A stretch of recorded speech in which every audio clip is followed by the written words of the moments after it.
우리 전후 좌우로 먼저 한번 인사할까요? 네, 내일 남로의 체육대회에 참석합시다. 한번 인사하겠습니다.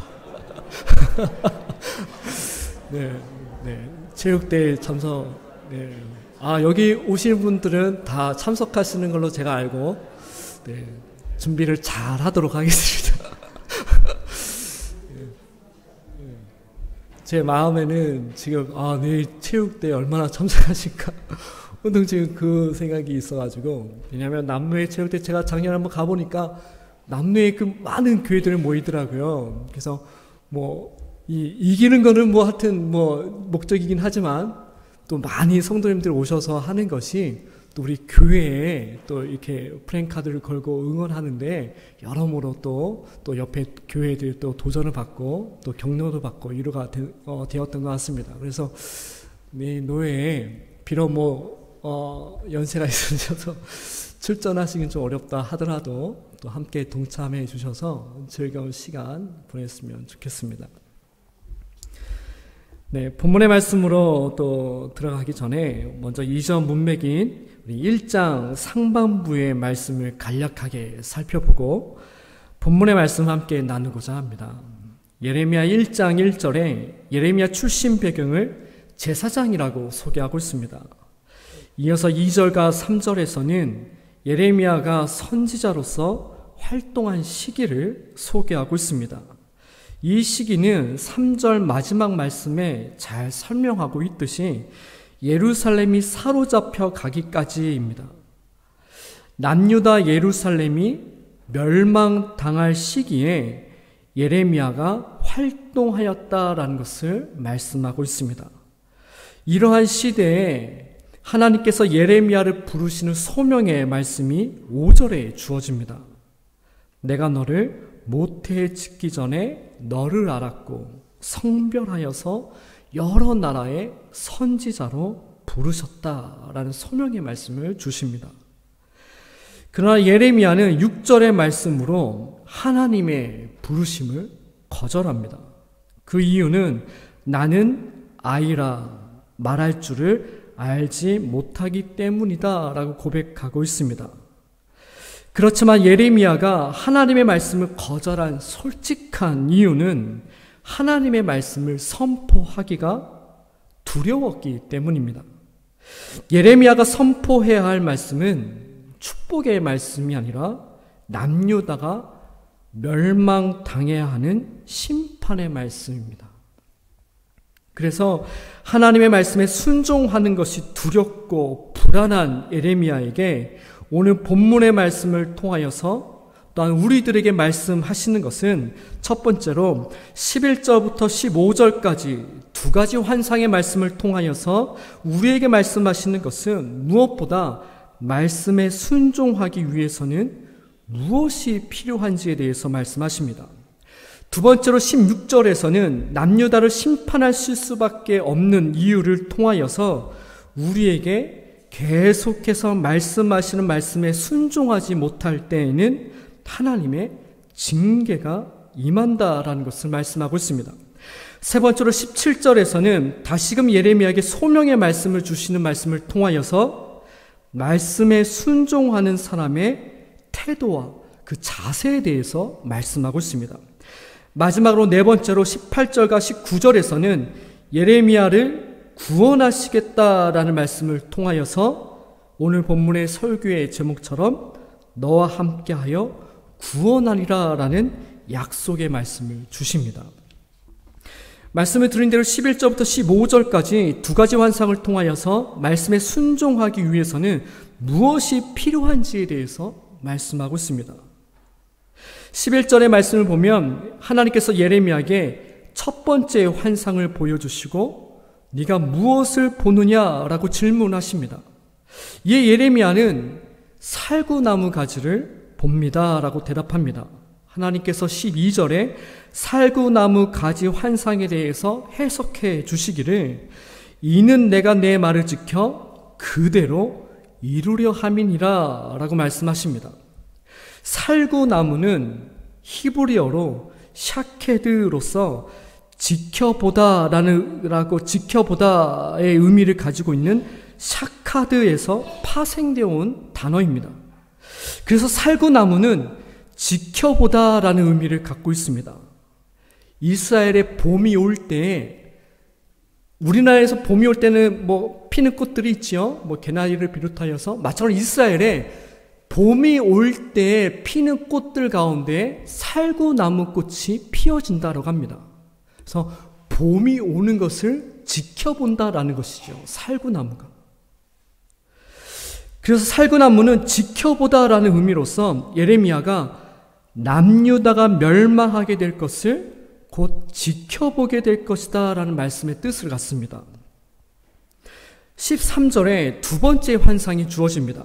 두 번째 환상의 모습은 북쪽에서부터 기울어진 끓는 가마 환상입니다.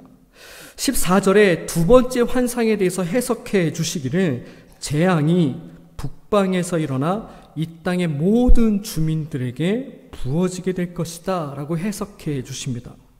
15절에 보다 구체적으로 다시 한번 설명해 주시기를 북방의 여러 나라들이 여러 민족들을 불러서 예루살렘 성문 어귀의 자리를 잡아 남유다의 모든 성읍들을 칠 것이다 라고 말씀하십니다.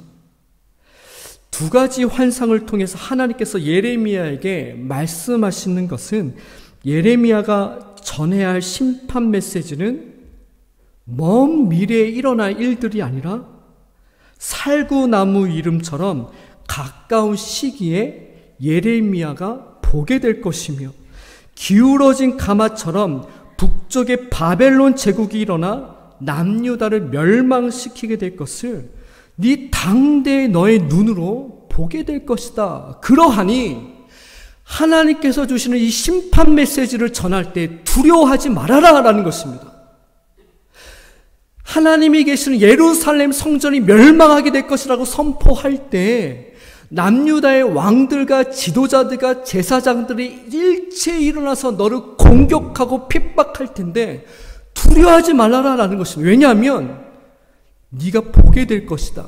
너의 당대에 보게 될 것이며 그 심판이 곧 바로 문 밖에 임하게 되었기 때문에 심판 메시지를 전하는 것에 대해서 두려워하지 말아라. 예레미야의 눈높이에 맞게 설명하고 설득하고 있습니다.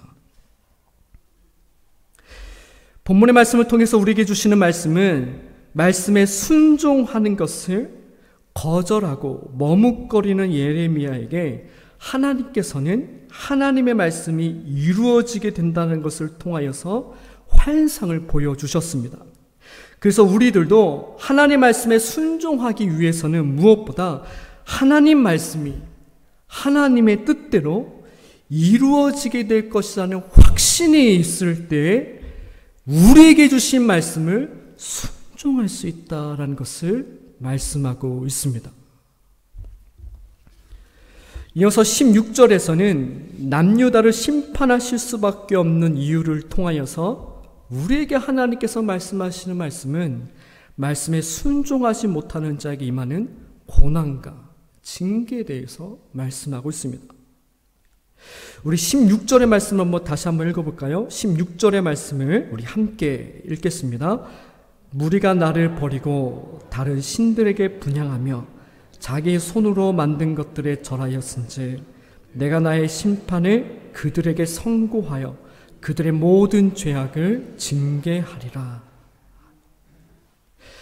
이스라엘 백성들의 우상을 섬기는 문제는 출애굽할 때부터 범죄하였던 하루 이틀의 문제가 아닙니다. 가나안에 정착했을 때에도 한 세대가 지나가기도 전에 우상을 섬겼습니다. 왕정 시대에도 몇 명의 왕들을 제외하고 대부분 상당들을 제거하지 못하고 우상을 섬겼습니다. 그래서 결국에는 16절의 말씀처럼 자기 손으로 이스라엘 백성들 자기 손으로 우상을 만드는 지경에 이르렀습니다. 하나님께서는 이스라엘을 향하여서 계속해서 하나님만을 섬길 것에 대해서 말씀해 주셨지만 이스라엘은 계속해서 순종하지 못하고 거부하고 거절했습니다. 그 결과로 심판의 메시지가 주어졌습니다. 마찬가지로 하나님께서는 우리들에게 하나님 말씀에 순종할 것에 대해서 여러 모양과 방법들을 통해서 계속해서 말씀하고 있다라는 사실입니다. 하나님과 나만이 알고 있는 은밀한 죄들에 대해서, 습관적으로 범하는 연약함과 부족함들에 대해서 하나님께서는 포기하지 않으시고 계속적으로 우리에게 말씀하여 주신다라는 것입니다. 예배를 통해서 말씀하여 주시고, 기도할 때 감동함을 허락하여 주시고, 성도들의 교제를 통하여서 말씀하게 하여 주시고, 우리 가운데 나타나는 결과들을 통하여서, 우리 가운데 일어나는 일들을 통하여서, 현상들을 통하여서 우리에게, 우리 공동체에 계속해서 하나님께서 말씀하여 주시고 있다라는 것입니다. 그런데 이스라엘 백성들처럼 계속해서 들려주신 하나님의 말씀에 거부하고 거절한다면 본문의 말씀처럼 심판을 선고하여 징계를 내리신다라고 말씀하고 있습니다. 그래서 결국에는 남유다가 디아스포라 되었죠. 자랑할 만한 디아스포라 아닙니다.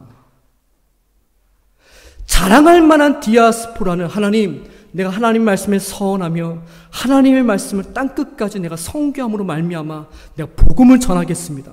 그렇게 해서 자발적인 디아스포라는 자랑할 만한 것입니다. 그렇지만 심판을 통하여서 흩어지고 깨지고 분열하게 되는 것은 자랑스러울 만한 디아스포라라는 것은 아니다라는 말씀입니다. 혹시 우리 가운데 하나님의 징계와 같은 고난과 어려운 일들을 경험하시는 분들이 있으십니까? 그렇다면 그 고난과 어려운 일들이 하나님의 연단과 훈련인지 아니면 하나님의 징계인지를 판단해야 합니다. 현재 내가 겪고 있는 일들이 나를 연단시키는 일이라면 두려워하지 말고 계속해서 말씀에 순종하며 나아가면 됩니다. 그렇지만 징계로 말미암아 주시는 고난과 어려움이라면 징계를 주시는 이유를 알아야 합니다. 징계를 주시는 그 깨달음이 있어야 된다라는 말씀입니다. 근데 그러한 이유를 모르고 계속해서 내가 힘들고 어렵고 징계 있고 계속해서 어려운 일이 다가오는 것이 내 잘못이 아니라 다 남 탓이고 자기 성찰과 반성은 하나도 없고 내가 아니라 다른 사람들이 변화해야 하고 나 말고 그 사람들이 회개해야 하고 환경과 상황을 탓한다면 하나님은 그 어려움을 거두어 가시지 않으십니다. 나만이 알고 있는 이기적인 동기와 의도와 목적은 숨기고 사람들에게 거룩하게 보이려고 좋은 사람으로 포장하려는 여전히 우리 가운데 이중적인 모습이 있다면 하나님께서는 여전히 그 어려움과 고난의 시간들을 거두어가지 않으십니다.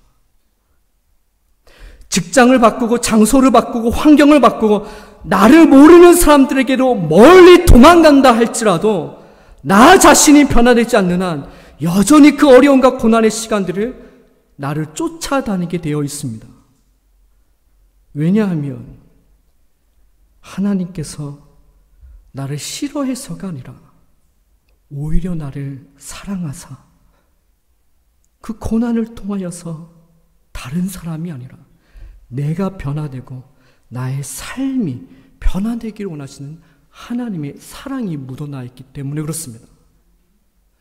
예언서 가운데 대표적으로 심판 메시지를 전한 예언자가는 바로 우리 부흥회 때도 말씀을 들었듯이 호세아 선지자입니다. 호세아 선지자가 심판 메시지를 전했을 때 그 이면에는 하나님의 사랑이 묻어나 있습니다.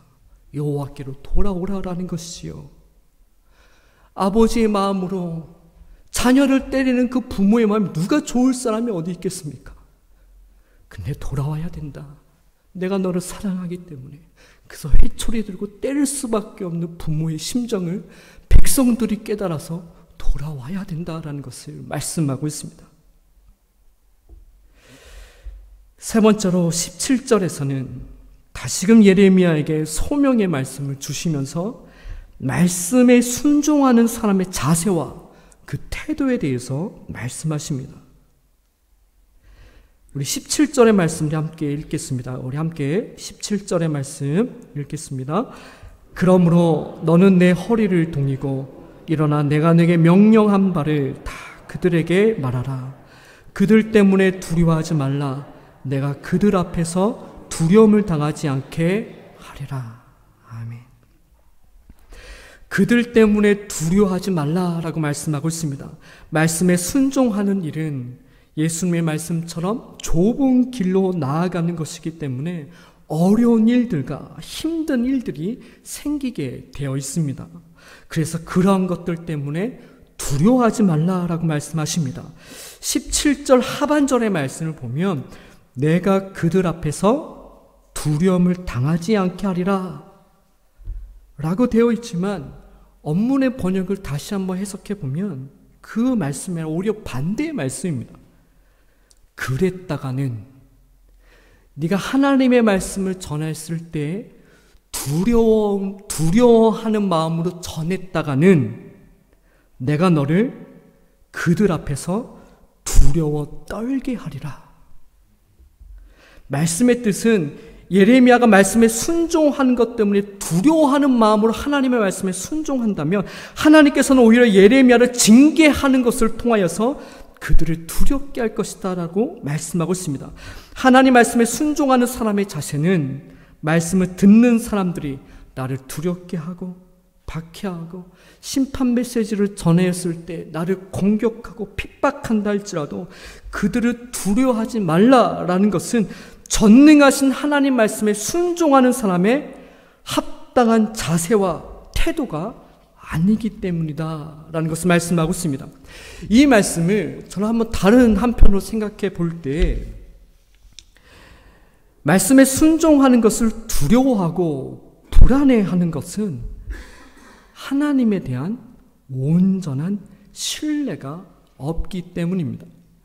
하나님에 대한 온전한 신뢰가 없다라는 것은 하나님의 역사하심과 인도하심이 우리의 삶 가운데 예레미야 가운데 온전히 일어날 수 없기 때문이라는 것을 의미합니다. 그래서 말씀에 순종할 때에는 하나님의 역사하심과 온전히 나타날 수 있도록 두려워하지 말고 온전히 순종해야 된다는 것을 말씀하고 있습니다.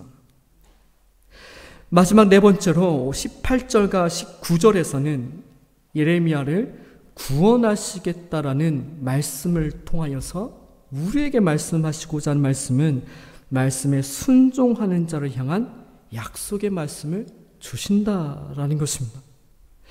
18절의 말씀을 보면 하나님 말씀에 순종함으로 충실하게 그 사역을 감당할 때 하나님께서 그 땅의 모든 백성들 앞에서 유다 왕들과 지도자들과 제사장들과 백성들 앞에서 예레미야를 견고한 성읍, 쇠기둥, 녹성벽이 되게 해줄 것을 약속하고 있습니다.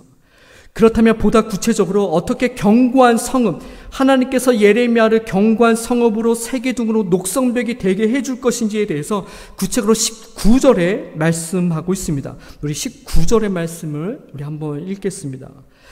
그들이 너를 지나 너를 이기지 못하리니 이는 내가 너와 함께하여 너를 구원할 것임이니라. 여호와의 말이니라. 말씀에 순종하는 너를 향하여서 사람들이 집요하게 공격할 때 왕들과 지도자들과 위정자들과 너와 같은 제사장들과 예언자들과 선지자들이 일제히 일어나서 녹성벽이 된 너를 공격할 때 하나님께서 너를 함께 하시며 지켜주시며 구원해 주시겠다라는 약속의 말씀입니다.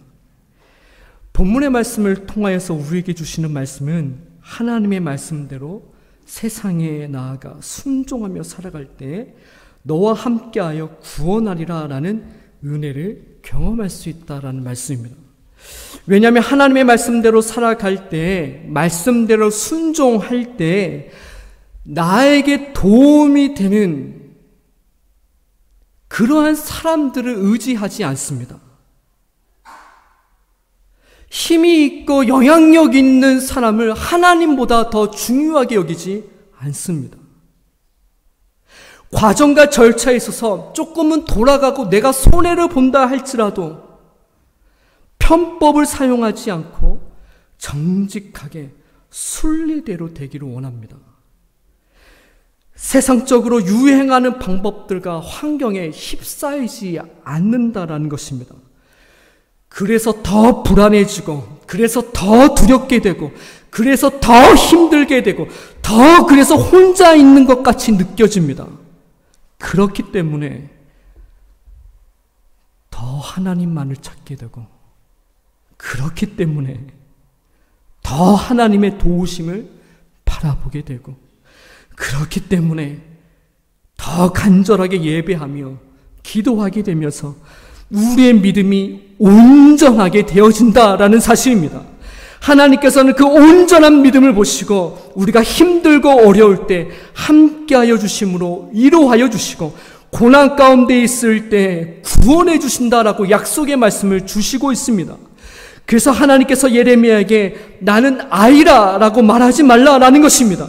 하나님의 말씀을 전하는 것이 두렵고 힘이 들지만 그 가운데에서 말씀대로 살아갈 때 하나님의 함께하심과 구원하심의 은혜가 있기 때문에 오히려 그 말씀을 선포하라라는 거 말씀하고 있습니다.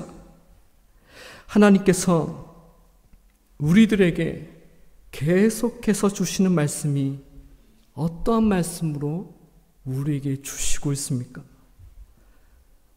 그 말씀대로 순종하기가 어려운 부분들이 어떠한 것이 있습니까? 말씀대로 순종하는 것이 때로는 녹록치 않고 부담이 있고 어려움들이 있습니다. 악한 사단은 이것을 너무나 잘 알아서 말씀에 순종할 때 은혜가 있다라는 것을 알기에 수단과 방법을 가리지 않고 우리에게 두려움을 줍니다. 불안함을 줍니다. 말씀에 순종하는 것을 방해합니다. 그럴 때일수록 우리의 믿음을 더욱더 굳건하게 하여 말씀에 순종함으로 나아가야 합니다. 어려운 일이 생기고 내가 힘들 때만 하나님을 찾는 것이 민망스러울 수도 있습니다. 그래서 어려운 일들을 주시는 것입니다. 하나님께 나아와 하나님을 찾아서 다시 그 믿음을 회복함으로 말미암아 하나님의 은혜를 경험하라라고 어려운 일들을 주신다라는 것입니다. 말씀에 순종함으로 하나님의 함께하심과 구원하시는 은혜를 경험하게 되어질 때 말씀에 순종하는 것이 어렵더라도 말씀대로 살아가게 되어 있습니다. 왜냐하면 말씀에 순종할 때 하나님께서 어떻게 은혜를 주시는지를 알기 때문입니다. 우리의 삶 가운데 어려움과 아픔과 이런 고난의 문제들이 있습니까? 우리가 살아가는 삶의 자리에서 하나님께서 주시는 말씀대로 순종하며 나아갈 때 그 어려움과 불안함과 손해보는 일들을 통하여서 하나님만 더욱더 바라보는 믿음으로 말미암아 너와 함께하여 구원하리라 라는 하나님의 은혜를 경험하며 살아가시는 저와 여러분 되시기를 주님의 이름으로 축원합니다. 하나님 아버지, 말씀에 순종하는 것이 우리가 살아가는 삶의 자리에서 부담이 되고 힘이 들고 어렵다 할지라도 오히려 그러한 일들을 통하여서 하나님 말을 바라보는 우리의 믿음이 더욱더 정결하게 하여 주시옵소서. 그러한 믿음을 통하여서 하나님의 함께하심과 구원하심의 은혜를 허락하여 주시어서 더욱더 말씀에 순종하는 삶으로 살아갈 수 있는 이 자리에 있는 모든 성도님들 될 수 있도록 축복하여 주시옵소서. 이 모든 것을 구원하신 예수님의 이름으로 기도하옵나이다.